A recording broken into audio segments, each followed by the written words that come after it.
Doug, someone writes in to say that Coronavirus Seattle was trending this morning.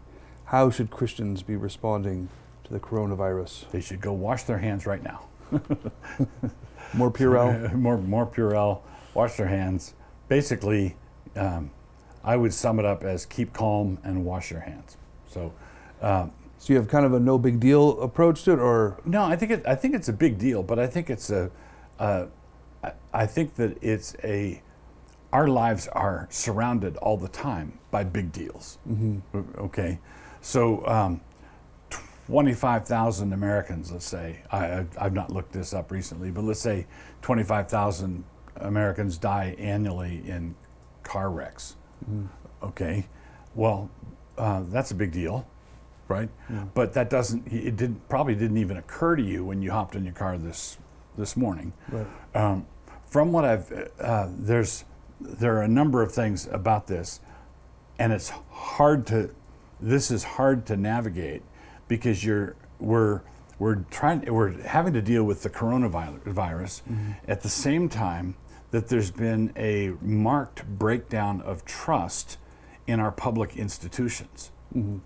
Okay, and some of that breakdown of trust is richly deserved, right? So the CDC is a public health organization. Their job is to equip us for situations just like this, right? But how many Americans die of the regular flu every year, right? And so the question, in order to answer that question, we have to go to the CDC for statistics. And if there's a breakdown of trust, then that opens the door wide for conspiracy theorists of the Russian collusion didn't work, release the virus. Right. Okay. Okay. So you've got that kind of thing, but and sometimes the CDC reacts to infectious diseases like a hen with one chick. Yeah. They just that's their whole reason for existence, and so they pounce on it, they hover over it, and it's their job to make it a big deal. Right.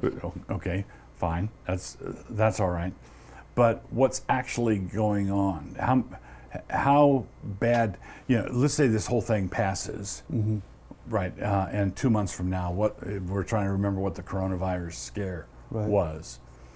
It's quite possible that any number of Americans had the coronavirus, thought that they had the flu or thought that they had a bad cold, and never went to the doctor. Right. Right. And because they never went to the doctor, they never had coronavirus diagnosed. Yeah. Well, how many times has that happened in the past where something didn't get tagged? Now, I'm not making assertions here. I'm just saying, look, I don't see reason for panicking. I do think that it's shutting down travel from certain hard-hit areas is a prudent thing to do. What about church on Sunday? Would you shut down church? Yes, I would if there were let's say multiple cases of diagnosed coronavirus here in Moscow.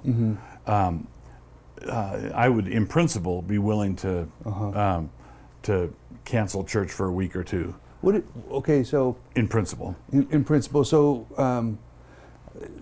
I'm phrasing this as a what if, but I think it's actually pretty common. So we're in the Northwest, and we know that coronavirus has hit Washington and seems to be kind of headed in this direction. And if you're in charge of an institution, so I've got a college or you've got a church, there is this pressure, and the pressure to shut it down begins before the real threat is actually there. So there's a moment where I know that there's a moment where you've got multiple people are infected. It's just good manners to shut down, give everybody a chance to clean out.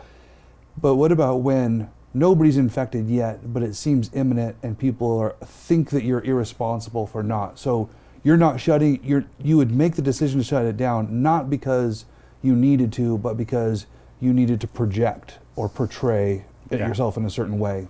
Yeah.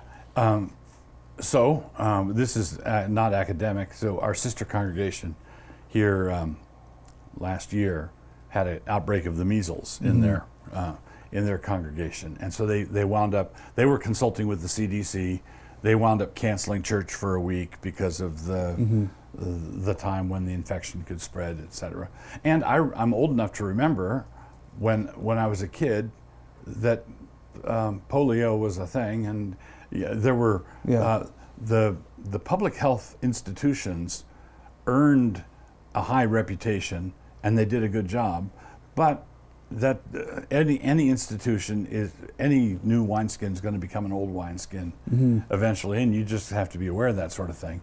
And so there was, I was consulting with the pastor there, and I said, I think you can shut down because you want to be a good neighbor. You want to be a good neighbor and be seen as being a good neighbor. I don't think people, pastors and college presidents, I don't think that we should shut anything down out of fear of what people might say if we don't.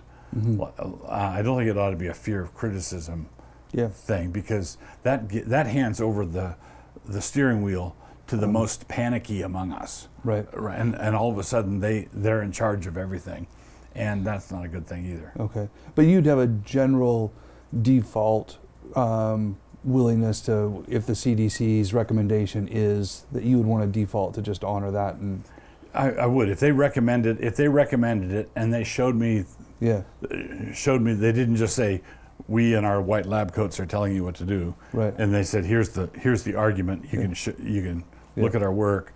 I'm more than willing to cooperate in a situation like that, but I also want to ask more than one or two questions. Sure. Thanks.